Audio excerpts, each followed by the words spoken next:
Bismillahirrahmanirrahim. Assalamualaikum warahmatullahi wabarakatuh. Perkenalkan, nama saya Ambar Puspita Rahmawati. Saya mahasiswi jurusan Kebidanan, Prodi D3 Kebidanan Poltekkes Kemenkes Kendari. Nah, dan pada kesempatan kali ini saya akan melakukan penyuluhan kepada narasumber saya, di mana narasumber saya ini adalah seorang ibu muda yang memiliki satu orang anak yang berusia 2 tahun. Nah, dan penyuluhan ini merupakan salah satu tugas mata kuliah saya, yaitu mata kuliah asuhan kebidanan, neonatus, dan bayi. Oke, untuk lebih jelasnya saksikan video ini sampai habis, dan selamat menyaksikan. Terima kasih.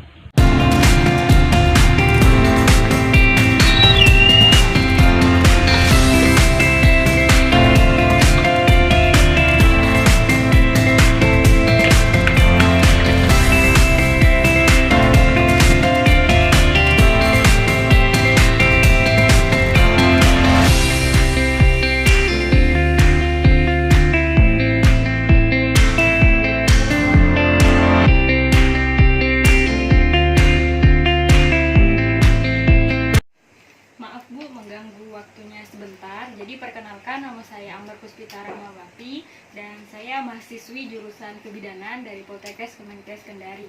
Dan maksud kedatangan saya ke sini, Bu, yaitu akan memberikan penyuluhan atau memberikan informasi kepada Ibu mengenai ISPA pada balita, Bu, ya.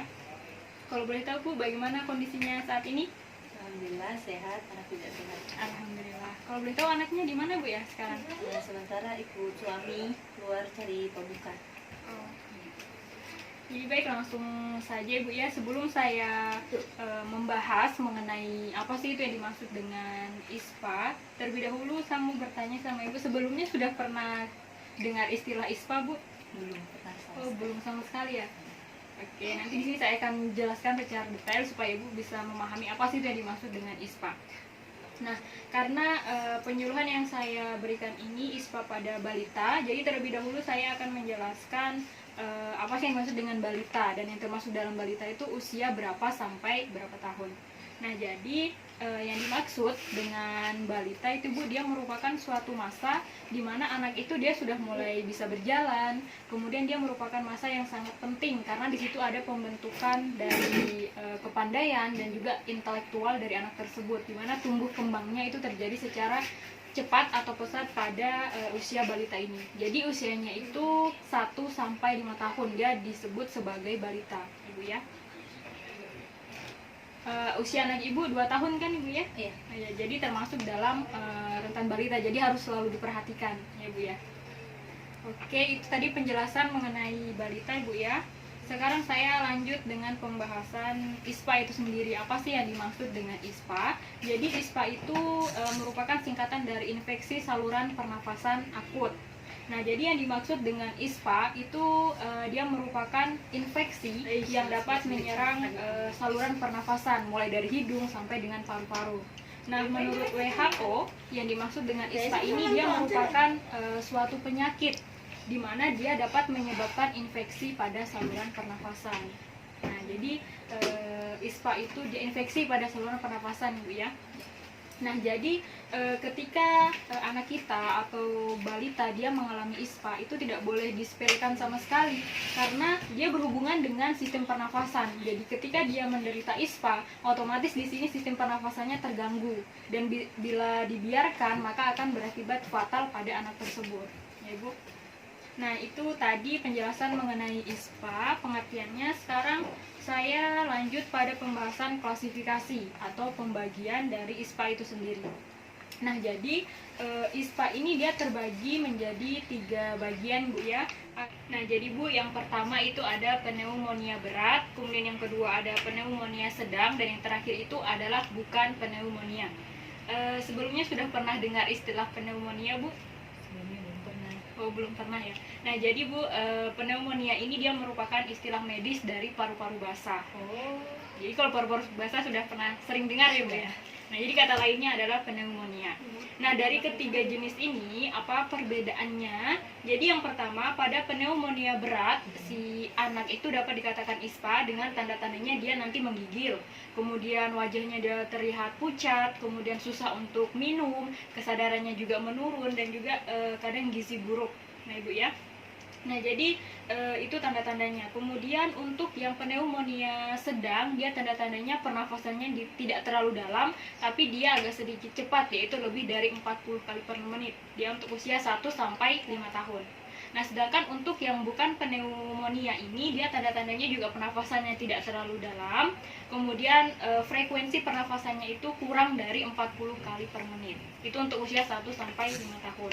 Nah, jadi saya pertegas lagi, untuk klasifikasi atau pembagian ISPA itu ada 3. Ada pneumonia berat, sedang, dan bukan pneumonia. Ya, Bu ya. Selanjutnya saya akan bahas mengenai etiologi atau penyebab dari ISPA itu sendiri. Nah, jadi ISPA ini dia disebabkan oleh faktor primer dan juga faktor sekunder. Nah, apa yang membedakan dari kedua faktor ini? Yang pertama adalah faktor primer. Nah, faktor primer ini seperti halnya ISPA yang disebabkan oleh virus, bakteri, dan juga jamur. Itu untuk yang primer. Nah, sedangkan untuk yang sekunder, yang pertama itu adalah polusi udara. Nah, kenapa polusi udara? Karena pada polusi udara tersebut dia mengandung bahan atau zat yang berbahaya, yang membahayakan untuk tubuh. Jadi ketika si anak dia menghirup udara tersebut, maka saluran pernafasannya dia akan terganggu. Bisa terjadi yang namanya ISPA. Itu yang pertama. Nah, kemudian yang kedua itu karena sistem imunnya dia menurun.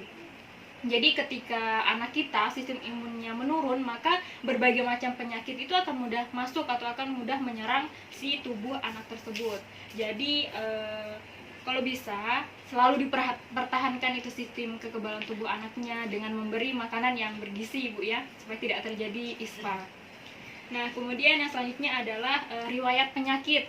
Maksudnya di sini adalah mungkin sebelumnya sudah pernah menderita atau mengalami yang namanya ISPA, atau pernah menderita penyakit seperti jantung. Jadi dia bisa berakibat pada ISPA.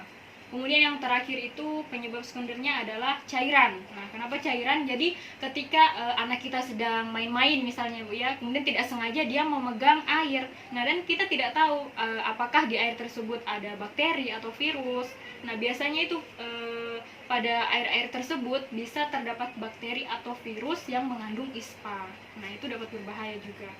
Ya, Bu, jadi untuk etiologi atau penyebab ISPA ada 2. Ada yang primer tadi seperti bakteri. Nah, kemudian yang untuk sekunder seperti kayak polusi, dengan cairan, juga. ya sistem imunnya menurun. Oke.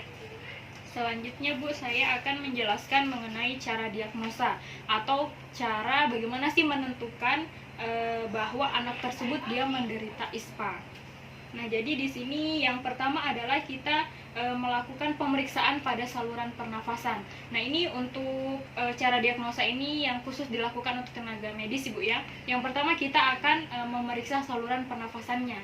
Nah, kenapa kita memeriksa terlebih dahulu saluran pernafasannya? Di sini kita untuk mengecek jangan sampai ada lendir yang menghalangi jalannya pernafasan dan kemudian terjadi infeksi atau peradangan. Nah, setelah itu kita bisa menentukan apakah ini benar-benar ISPA atau penyakit lain. Nah, kemudian yang kedua di sini adalah memeriksa hidung dan tenggorokan. Nah, untuk pemeriksaan ini sama, apakah ada lendir, apakah ada infeksi dan juga peradangan. Nah, kemudian kita memeriksa paru-parunya. Jadi bisa juga dengan kita ronsen atau menggunakan scan, kita lihat organ bagian dalamnya, apakah dia berfungsi dengan normal atau tidak. Nah, kemudian yang terakhir itu adalah sampel dahak. Nah, kenapa sampel dahak yang harus diperiksa? Karena ketika kita mendapatkan sampel dahaknya, kita bisa mengetahui ISPA tersebut dia disebabkan oleh bakteri atau virus apa. Jadi kita bisa memberikan penanganan. Jadi misalnya kita tidak mengetahui apa sih yang menyebabkan ISPA itu, maksudnya bakteri apa atau virus apa itu kita tidak mengetahui, maka susah untuk kita melakukan pengobatan. Nah, makanya lah dilakukan pemeriksaan sampel dahak tersebut untuk mengetahui bakteri dan virus penyebab dari ISPA. Nah, jadi itulah tadi penjelasan mengenai diagnosa atau cara menentukan apakah ini betul-betul menderita ISPA atau tidak, ya Bu ya. Baik, selanjutnya di sini saya akan menjelaskan mengenai penatalaksanaan pada ISPA itu sendiri. Penatalaksanaan atau pengobatan yang bisa dilakukan pada penderita ISPA atau termasuk juga pada balita. Jadi pengobatannya yang pertama itu adalah kita harus meningkatkan sistem imunnya. Nah, kenapa? Seperti yang sudah saya jelaskan tadi, ketika sistem imunnya turun, maka penyakit itu mudah menyerang tubuh, ya kan? Jadi di sini kita harus meningkatkan sistem imunnya. Nah, bagaimana cara meningkatkannya? Yaitu kita sebagai tenaga medis kita akan memberikan suplemen atau vitamin kepada balita tersebut, dan juga kita berikan makanan atau minuman yang bergizi dan juga yang banyak mengandung vitamin C. Ya, Bu ya. Kemudian yang kedua itu adalah kita memberikan antibiotik. Jadi kita suntikan antibiotik kepada si balita tersebut yang terkena ISPA. Tetapi antibiotik ini dia diperuntukkan untuk ISPA yang disebabkan oleh bakteri. Jadi ketika ISPA tersebut dia disebabkan oleh virus, kita tidak berikan antibiotik karena dia tidak akan berpengaruh, karena dia hanya bisa mengobati ISPA yang disebabkan oleh bakteri. Kemudian yang ketiga adalah melancarkan saluran pernafasan. Jadi ketika si balita itu dia mengalami gangguan pernafasan, otomatis dia susah untuk bernafas. Jadi kita harus lancarkan saluran pernafasannya. Seperti jika bajunya terlalu ketat, kita bisa buka terlebih dahulu, kita ganti dengan baju-baju atau pakaian yang longgar. Kemudian dalam tenaga medis itu kita bantu dengan memberi oksigen, bantuan, supaya nafasnya itu bisa berjalan dengan lancar. Ketika sudah lancar, baru kita lakukan pemeriksaan selanjutnya. Nah, yang terakhir itu adalah memberikan makanan yang bergizi. Nah, kenapa kita harus memberikan makanan yang bergizi? Karena dengan memberikan makanan yang bergizi pada balita itu dapat memperkuat kekebalan tubuhnya. Jadi, mulai dari sekarang selalu memberikan makanan yang bergizi ya Bu untuk anaknya, supaya sistem imunnya itu kebal, tidak mudah terserang oleh penyakit. Ya Bu ya. Ya, itulah tadi penatalaksanaannya. Dari ISPA ada 4 bagian, mulai dari meningkatkan sistem imun, kemudian memberikan antibiotik, kemudian melancarkan saluran pernafasan, dan yang terakhir itu adalah memberikan makanan yang bergizi. Nah, selanjutnya saya akan bahas pada pembahasan terakhir, yaitu bagaimana sih cara mencegah ISPA tersebut. Nah, jadi untuk pencegahan dari ISPA itu terdiri dari beberapa bagian. Yang pertama adalah menghindari rokok. Maaf Bu, sebelumnya kalau boleh tahu suaminya merokok atau tidak Bu? Oh tidak, alhamdulillah. Jadi misalnya ibu ada saudaranya atau siapa yang memiliki anak balita dan kemudian suaminya dia merokok, ibu bisa sedikit berikan nasihat. Jadi maksudnya di sini adalah ketika suami dia merokok, bisa ibu nasihati dengan pelan-pelan. Misalnya bilang kepada suaminya boleh merokok, akan tetapi di luar rumah, misalnya di luar rumah. Kemudian kalau sudah selesai boleh masuk dan boleh memegang atau menggendong anaknya dengan catatan dia sudah membersihkan badan terlebih dahulu, seperti mandi dan mengganti pakaiannya dengan pakaian yang baru. Nah, agar supaya asap yang menempel pada baju bapak tersebut dia tidak dihirup oleh si bayi. Nah, itu tadi untuk yang pertama Bu ya. Yang kedua itu adalah kita hindarkan dari polusi udara, seperti yang sudah saya jelaskan tadi, karena dia mengandung zat berbahaya sehingga dapat menyebabkan ISPA pada anak balita.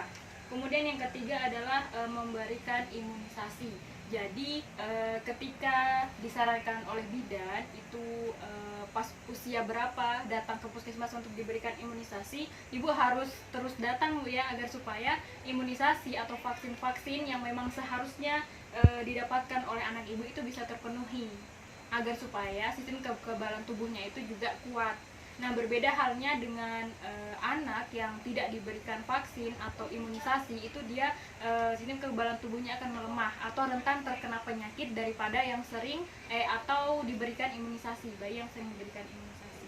Kemudian yang keempat itu adalah melarang anak kita untuk menghisap jari-jari, misalnya jempol, telunjuk. Kan biasanya dia habis main, kemudian kita tidak tahu banyak di sini bakteri, banyak virus toh. Kemudian dia kadang menghisap jempolnya begitu. Itu kalau bisa ketika ibu lihat langsung ibu larang begitu Bu ya. Karena ketika dia menghisap jari tersebut dan kemudian pada tangan-tangannya atau jarinya itu ada bakteri dan juga virus, kemudian dia hisap dan jadi dia bisa masuk dalam tubuh si bayi tersebut sehingga dapat menyebabkan ISPA pada balita, ya Bu. Kemudian selanjutnya adalah menjaga kebersihan lingkungan. Jadi dimanapun itu kita harus selalu menjaga kebersihan lingkungan, karena yang namanya anak kecil itu kan masih sembarang lihat apa langsung dipegang dan lain sebagainya. Jadi semuanya usahakan itu bersih ya Bu ya, dan kita selalu memperhatikan anak kita ketika dia atau hal-hal yang dapat membahayakan dirinya sendiri ya, Bu. Nah jadi Bu, pada penyuluhan kali ini atau informasi mengenai ISPA yang saya jelaskan sudah selesai, dan mudah-mudahan Ibu dapat memahami apa yang itu dengan baik. Tapi sebelum saya akhiri Bu, siapa tahu Ibu ada yang mau ditanyakan materi mengenai ISPA Bu pada anak. Jadi gini Mbak, saya mau tanya, kalau misalkan suatu saat anak saya tuh alami gejala-gejala kayak yang Mbak sampaikan tadi, itu bagaimana cara penanganan pertamanya? Jadi misalnya di rumah anaknya kemudian mengalami gejala-gejala yang menjurus pada ISPA begitu Bu ya. Nah jadi untuk penanganan pertamanya bisa Ibu berikan air hangat kepada anak Ibu, tuh bisa juga diberi sedikit garam agar supaya lendir yang menghalangi jalan pernapasan itu bisa ikut larut sehingga pernapasannya itu lancar. Jadi seperti itu Bu. Nah untuk materi tadi yang sudah saya jelaskan bisa dipahami Bu? Alhamdulillah bisa. Alhamdulillah. Maaf sebelumnya Bu ya, bisa sedikit utarakan apa saja hal-hal yang dapat ditangkap dari materi-materi yang sudah saya jelaskan tadi Bu? Oh ya, untuk yang pertama sih kemungkinan yang pertama itu sih saya baru tahu juga itu yang namanya ISPA. Kalau ISPA itu ada saluran pernapasan, infeksi saluran pernapasan. Terus faktor-faktornya seperti faktor primer dengan faktor sekunder. Faktor primer itu bisa berupa kayak virus dengan bakteri. Terus kalau faktor sekunder itu bisa dari polusi udara. Terus itu sih tadi kayak yang tadi penanganan pertama juga kan yang sempat Mbak jelaskan. Terima kasih Bu atas waktu yang sudah diberikan kepada saya. Mudah-mudahan dapat bermanfaat untuk kita semua dan bisa diterapkan dalam kehidupan sehari-hari Bu ya. Oke Bu, terima kasih banyak atas waktunya. Dan kalau gitu saya permisi dulu Bu. Mau lanjut di tempat lain. Terima kasih Bu ya. Iya, sama-sama.